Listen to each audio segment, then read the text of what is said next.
Pemirsa, untuk lebih lanjut kita akan diskusikan dengan Komisioner KPU RI Bapak Idam Holik dan nantinya akan bergabung dalam diskusi ini anggota Dewan Pembina Perludem Titi Anggraini. Untuk itu saya akan menyapa Pak Idam terlebih dahulu. Selamat sore Pak Idam. Selamat sore, Mbak. Pak Idam, bagi KPU sebagai penyelenggara pemilu, apakah percepatan jadwal Pilkada 2024 menjadi September menambah berat beban bagi KPU? Ya, tentunya kita semua sangat mudah memahami tentang intensitas pekerjaan ya. Dan kami sebagai penyelenggara pemilu, kalau memang sekiranya undang-undang mengatakan demikian bahwa pilkada dimajukan ke bulan September, ya kami sebagai penyelenggara pemilu berdasarkan undang-undang ya kami akan laksanakan.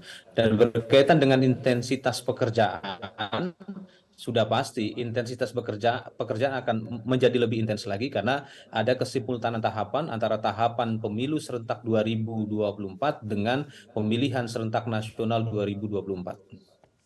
Oke, artinya jika kemudian intensitas pekerjaan menjadi lebih tinggi seperti itu, bagaimana kemudian KPU akan mengantisipasi irisan tahapan krusial tadi antara pemilu dan Pilkada 2024 karena ada penilaian ini sangat riskan sekali bagi penyelenggara pemilu dan juga rakyat di daerah sebagai pemilih. Kekhawatiran ataupun a priori ya terhadap bahwa KPU tidak bisa menyelenggarakan dengan baik, saya pikir di ruang demokrasi itu ada hal biasa. Tapi kami akan buktikan bahwa kami dapat mengelola manajemen penyelenggaraan pemilu maupun pemilihan secara simultan ini ke depan. Ya, yang penting dukungan semuanya itu memang terpenuhi ya, seperti itu. Oke, baiklah bergabung juga dalam diskusi untuk kali ini Mbak Titi. Selamat sore Mbak Titi. Ya, selamat sore Mbak Rara, selamat sore Pak Oke, Idam. Selamat sore, baik. Mbak. Mbak Titi, menurut Anda sendiri, apakah aturan yang diotak-atik seperti ini dalam hal wacana percepatan Pilkada 2024 menjadi September untuk kepentingan politik atau untuk kemaslahatan publik, Mbak? Ya, saya kira agak sulit ya berbicara untuk kemaslahatan publik di tengah perubahan yang berlangsung saat proses krusial tahapan. Kalau kita belajar dari pemilu-pemilu terdahulu, kalau memang pilkada mau diselenggarakan pada bulan September, biasanya KPU itu setahun sebelumnya sudah menerbitkan peraturan KPU tentang tahapan program dan juga jadwal ya. Nah, tapi kan sampai hari ini nih, kita sudah di bulan November, penghujung November, kalau pilkadanya memang mau dimajukan ke September, itu kan undang-undangnya saja belum diubah. Nah, sementara KPU kan harus menyesuaikan dengan undang-undang yang sudah diundangkan dalam lembaran negara. Sementara untuk mengundangkan di lembaran negara saja butuh waktu. Jadi dari sisi kesiapan teknis, dari sisi persiapan bagi masyarakat dan lain sebagainya, saya kira sangat tidak layak ya untuk memajukan pilkada ke bulan September. Selain itu, kita juga harus ingat bahwa selalu ada potensi putaran kedua. Nah, putaran kedua itu direncanakan oleh KPU untuk Pilpres, kalau tidak ada yang dapat 50% plus 1 ya, dengan syarat sebaran 20% paling sedikit di lebih dari setengah provinsi Indonesia, maka akan berlangsung putaran kedua di Rabu 26 Juni 2024. Artinya, kalau ada putaran kedua, Juni ke September itu dekat sekali.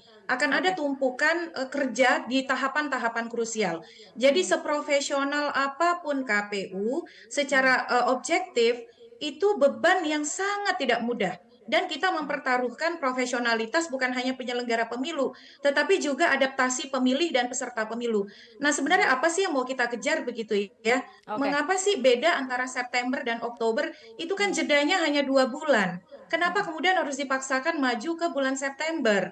Kecuali memang ada kepentingan pragmatis bahwa anggota DPR terpilih dari hasil pemilu 2024 ataupun DPD DPRD itu tidak mau mundur kalau mau maju di pilkada begitu. Tetapi kan Oke. pertaruhannya besar sekali. Kita mempertaruhkan kualitas integritas pilkada, adaptasi pemilih dan juga penyelenggara demi kepentingan orang per orang. Nah, itu sangat buruk bagi proses pemilu. Jadi kalau Oke, saya sih baik Mbak berpandangan Titi. begini, ini potensinya juga bisa menimbulkan pragmatisme partai ya. Jangan-jangan Oke. nanti karena partainya terlalu lelah berpemilu, terlalu dekat jaraknya satu sama lain, malah akhirnya pragmatis. Ya sudah calon tunggal saja karena tidak siap dari sisi kelembagaan ataupun konsolidasi internal partai dan itu sangat merugikan pemilih saya kira. Oke, baik Pak Idam, tanggapannya? Ya, berkaitan dengan jadwal waktu penyelenggaraan pemilihan serentak nasional 2024, tentunya KPU berpegangan pada apa yang terdapat di dalam Undang-Undang Pemilihan itu sendiri. Sampai saat ini kami menganggap bahwa pemilihan serentak secara nasional itu diadakan bulan November 2024 sesuai dengan pasal 201 ayat 8 ya, Undang-Undang Nomor 10 tahun 2016 ya. Berkaitan dengan rancangan tahapan penyelenggaraan pemilihan serentak nasional tersebut, KPU sudah merancangnya dan dalam waktu dekat KPU akan melakukan konsultasi dengan pembentuk undang-undang dan sebagaimana biasanya sebelum dilakukan rapat konsultasi dengan pembentuk undang-undang, kami juga akan melakukan uji publik terhadap rancangan peraturan KPU tersebut.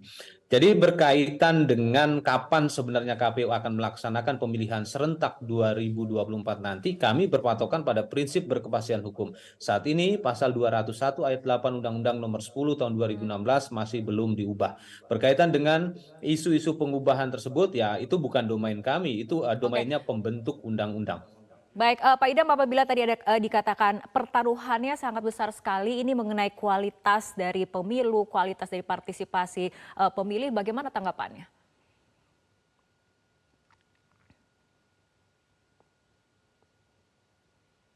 Pak Idam?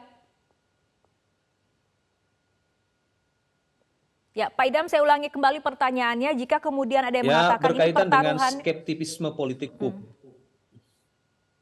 silakan Pak. Berkaitan dengan skeptisisme, oke ya, ini mohon maaf jaringannya kayak agak nggak bagus.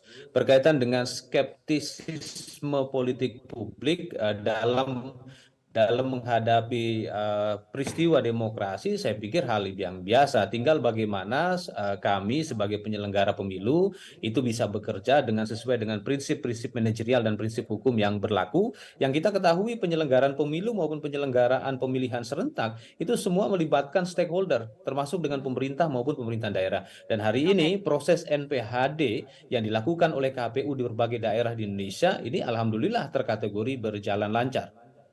Oke, kita kembali ke Mbak Titi. Mbak Titi, kan dalih pemerintah mengenai pilkada dipercepat ini agar tidak ada kekosongan kepala daerah secara masif di awal tahun 2025. Tapi Anda sendiri menilai apakah ada urgensi formil maupun material sehingga pilkada harus dipercepat? Ya, kalau dari sisi kenapa kemudian jadwal itu di November, itu kan sebenarnya hasil dari pergulatan panjang ya. Kami sendiri di Perludem misalnya bahkan mengusulkan agar pilkada itu tidak di 2024. Soal misalnya keberadaan penjabat, juga ada tawaran misalnya agar keserentakan itu dimundurkan. Ya itu tadi supaya penjabat itu tidak terlalu banyak begitu. Tetapi kan waktu itu ada penolakan untuk mengubah model keserentakan dan juga waktu pilkada dengan alasan ini sudah terjadwal, sudah tersosialisasi, dan seterusnya. Nah, kalau soal penjabat ini, tidak ada jaminan juga kalau di bulan September, serta-merta semua itu akan terpilih definitif. Karena potensi perselisihan hasil pemilu itu tetap ada. Waktu untuk penyelesaian perselisihan hasil pemilu itu kurang lebih 45 hari kerja begitu ya. Jadi kalau soal penjabat ini saya kira ya kalau memang komitmen mau kepala daerah definitif dari dulu sebelum-sebelumnya kalau bisa bahkan tidak ada penjabat yang sampai 2 tahun kan begitu. Nah, ada solusi misalnya untuk mengantisipasi agar penjabat itu tidak terlalu lama, tetapi kan itu tidak diberikan. Kenapa kemudian yang ada sekarang ini justru malah dimajukan begitu untuk durasi yang sebenarnya tidak panjang. Nah, kalau misalnya ada kekhawatiran kesulitan untuk penjabat, sebenarnya kita bisa mengambil cara-cara pilihan-pilihan apakah sekda langsung menjadi penjabat begitu. Nah, yang berikut adalah tidak semua daerah yang berakhir masa jabatannya di Desember 2024 itu ada total 270 daerah, semuanya akan mendapatkan kepemimpinan baru gitu. Ada juga beberapa yang sudah 2 periode atau kemudian wakil bupatinya tidak maju lagi dan seterusnya. Jadi dalam konteks itu ya saya kira beban atau risikonya jauh lebih besar daripada kemudian argumentasi supaya tidak diisi penjabat. Argumentasi itu semestinya memang baik ya, tetapi itu kemudian tidak sepadan dengan beban, lalu juga dengan Oke, risiko yang kita akan hadapi, dan juga oke. soal pragmatisme partai politik dan kebosanan atau kemudian kesulitan daripada pemilih kita. Jangan-jangan pemilih kita tidak mampu kemudian menilai prosesnya dengan proporsional dan juga dengan baik ya, karena semua serba tergesa-gesa, Oke, baik. serba sempit waktunya, Hmm, partai juga konsolidasinya belum sepenuhnya pulih, pasca pileg dan pilpres, penyelenggara pemilunya juga luar biasa nih bebannya loh. Kita jangan bayangkan pemilu pilpres itu satu putaran. Kalau dia dua putaran di bulan Juni, berarti kan proses penghitungan suara itu akan berlangsung setelahnya. Iya, kalau kemudian langsung selesai, misalnya dengan perselisihan hasil, tidak ada perselisihan hasil. Walaupun yang menyelesaikan perselisihan hasil adalah KPU, tapi proses pembuktian pasti akan melibatkan penyelenggara pemilu di daerah dan tahapan-tahapan krusial itu akan bertemu satu sama lain. oke, Jadi kalau Mbak menurut Titi. saya ya lebih baik kemudian ini ditimbang betul, apalagi kan kalau kita lihat ini adalah RUU inisiatif DPR. Jadi kental sekali kepentingan dari kepentingan politik anggota-anggota DPR yang saya duga memang tidak mau mundur kalau dia menang pemilu begitu. Jadi kalau dia Oke, ikut pilkada lalu dia kalah di pilkada September 2024, dia tetap bisa dilantik sebagai anggota DPR terpilih pada 1 Oktober 2024. Nah, nggak boleh mikirnya begitu gitu. Kita harus oke. pikirkan pemilu kita, pemilih kita, partai politik kita, dan juga penyelenggara pemilu kita, Mbak Rara. Oke, baik kita ke Pak Idam kembali. Pak Idam, mengenai pandangan Bawaslu sendiri, ada kemudian kekhawatiran bahwa pilkada dipercepat. Jika pilkada dipercepat, ini mengkhawatirkan mengenai netralitas dari ASN. Apakah ada tanggapan dari KPU, Pak Idam?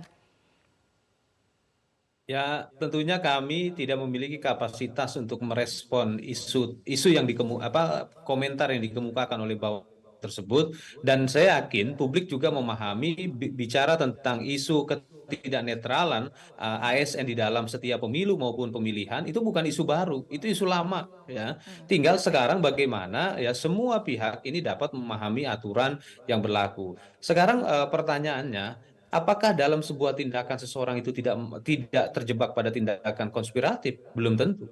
Ya, oleh karena itu, ya sekarang bagi kami yang terpenting adalah bagaimana kami melakukan sosialisasi dan pendidikan kepada pemilih, oke. melakukan sosialisasi mengenai aturan-aturan sehingga pemilih memiliki kesadaran hukum yang cukup baik.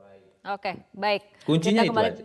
Oke, kita kembali ke Mbak Titi. Mbak Titi, jika jadwal pilkada diubah, ada juga kemudian yang mengkhawatirkan justru ini memberi ruang bagi pemerintah untuk intervensi dalam proses tahapannya. Komentar Anda. Ya, hal itu tentu saja harus diantisipasi ya. Tetapi soal tadi kekhawatiran Bawaslu, saya kira itu sangat beralasan. Pertama, kalau kita lihat Komisi Aparatur Sipil Negara, kalau berdasarkan Undang-Undang aparatur sipil negara yang baru begitu itu kan limit bubarnya itu di bulan April 2024. Artinya proses pilkada itu Komisi Aparatur Sipil Negara tidak lagi berfungsi seperti saat ini.